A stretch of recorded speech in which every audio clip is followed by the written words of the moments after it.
Bueno, el experimento lo que intentó fue ver si existían interacciones directas cerebro a cerebro. Como tú dijiste, sin el uso de la palabra, sin el uso de movimientos, sin el uso de sonidos.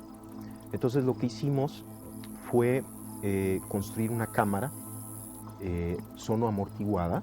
Esto es una cámara que amortigua la entrada del sonido del exterior, una cámara también visualmente opaca, trabajamos a oscuras totalmente, y electromagnéticamente aislada, de tal forma que impide la entrada de ondas electromagnéticas.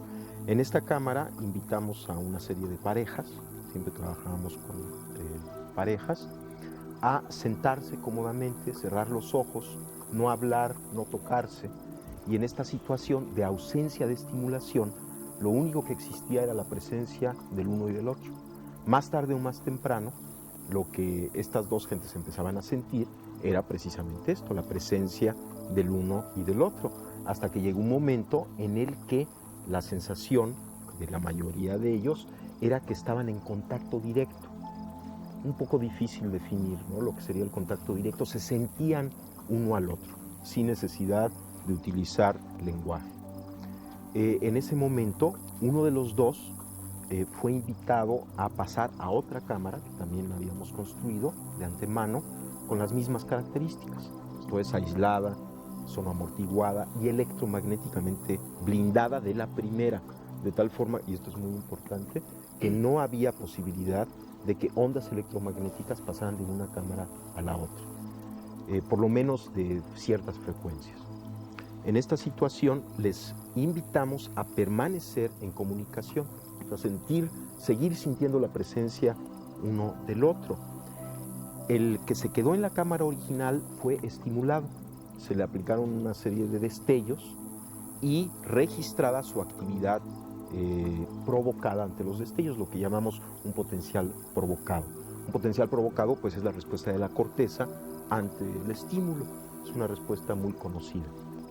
Y simultáneamente estábamos registrando la actividad cerebral de la otra persona que no fue estimulada, que no sabía que su compañero estaba siendo estimulado, y lo que observamos es que cuando aparecía un potencial provocado en la persona estimulada, en la otra persona también aparecía un potencial que era sincrónico con la aparición del estímulo, con la presentación del estímulo.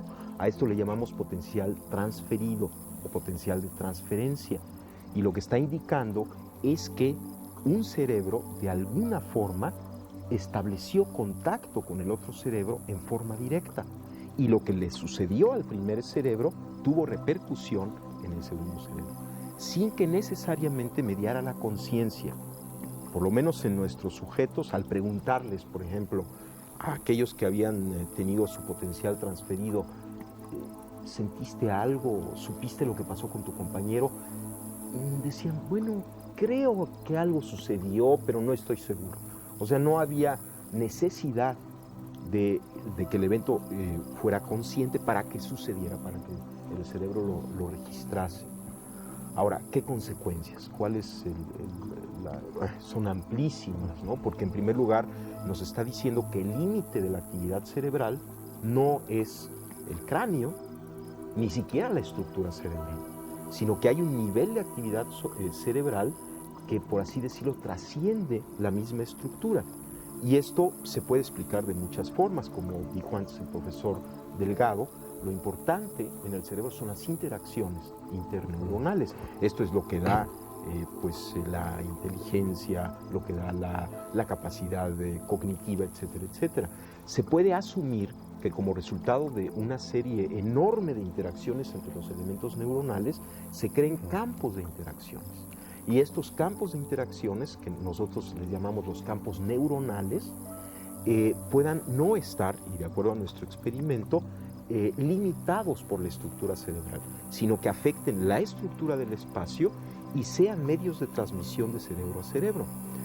Ahora, esto indica que cada uno de nosotros está interactuando todo el tiempo sin que lo sepamos, sin que necesariamente tengamos conciencia de ello, entre nosotros. Existen interacciones De tal forma que así como hay una red de interacciones interneuronales, podemos suponer la existencia de una red de interacciones intercerebrales.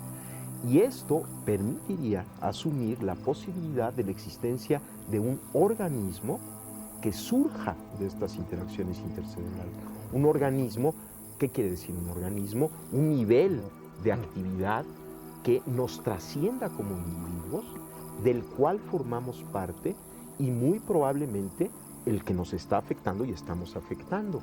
Lo que podría ser quizá la base estructural o fisiológica ya de la nueva fisiología de la conciencia planetaria, de un estado de conciencia que nos incluye, que estamos alimentando continuamente y que definitivamente nos está afectando, porque podríamos decir, bueno, esta red de interacciones intercerebrales, de alguna manera, como muestra el experimento, está afectando nuestra actividad cerebral. Por lo tanto, estamos recibiendo información de esta red. Yo le llamo el hipercampo.